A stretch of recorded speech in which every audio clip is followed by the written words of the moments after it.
Do you seriously wonder, Mr. President, why this is the first time in decades that America has seen this level of violence? It's you who have created the hate and the division. You've tried to divide us more than any other figure in modern history. And now you want me to stop the violence that you helped create. It's hard listening to that. Let's bring in Kayleigh McEnany, White House Press Secretary. Kayleigh, welcome back. So the mayor's blaming President Trump for 90 days of violence in Portland. Does he accept the blame? No, that is a preposterous assertion.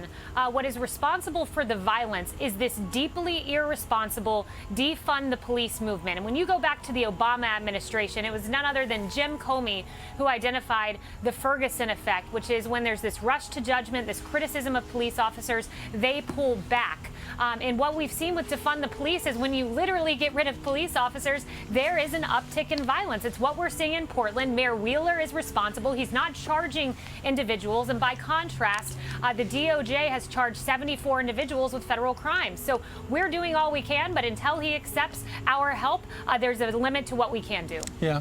Kayleigh, what's going on with the Joe Biden campaign? Because we've gotten some conflicting information. What is that music back there? Is there something going on at the White House? It's very odd. We're trying to figure out what this music is. I wondered if you could hear it. Yeah, we can hear it. Kind of sounds like the Good Humor Man, but maybe not. So what's going on with the Biden campaign? Because last week, the former vice president told David Muir he was going to go ahead and run the campaign from home, not leave. Then he decided, you know what, I'm going to leave after Labor Day. And now he's going to be going today to Pittsburgh to make a speech about Kenosha. If you're going to make a speech about Kenosha, why don't you go to Kenosha? Yeah, one would think that would be the case. Here we go again, Democrats ignoring the state of Wisconsin as they did in 2016. This president shows up. He showed up this weekend in Texas. He showed up in Louisiana. He's showing up in Kenosha tomorrow. This president is out and about, reopening the country, demonstrating his respect for the American people by actually going to places where Americans are hurting. He'll always show up. That's what this president has done for 4 years, and he'll continue to do. Kayleigh, we'd also like to get your thoughts on the fact that on the president's upcoming visit to Wisconsin, the Democratic governor is telling Trump not to come.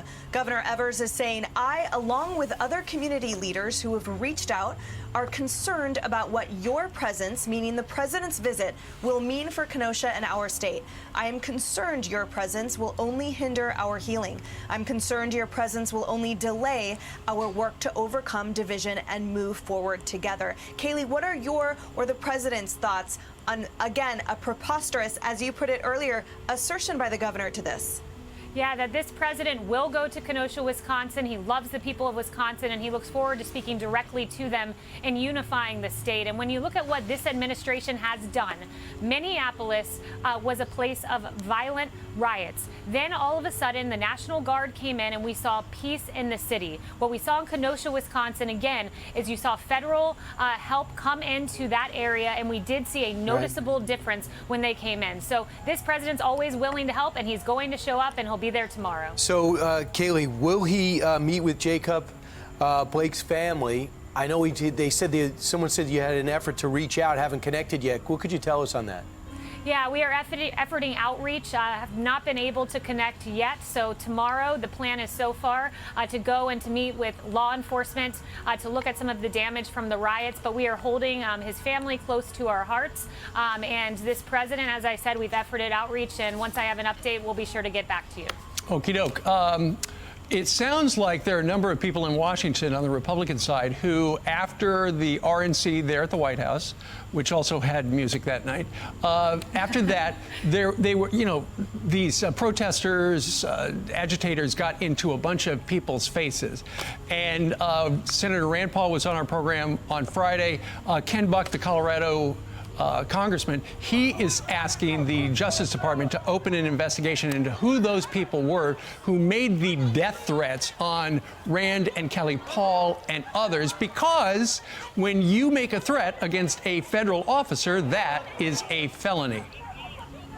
Yeah, that's right, Steve. We are wanting to look into that. We know a lot of these efforts are organized when you look across the country by Antifa and other anarchists. It's unacceptable. I heard Dan Bongino on your program earlier and the things being shouted at his wife. Yeah. It's disgusting.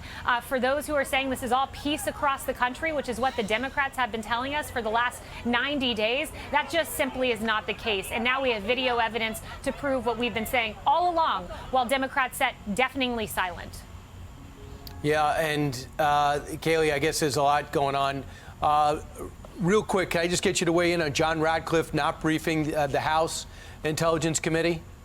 Yeah, you know, John Radcliffe is going to do what is his statutory responsibility and make sure Congress is briefed. But what we're not going to do is enable leaks that are all too often done for partisan purposes. He briefed on July 31st, and within minutes, there were leaks all throughout newspapers by congressmen and women. So that is what he won't accept.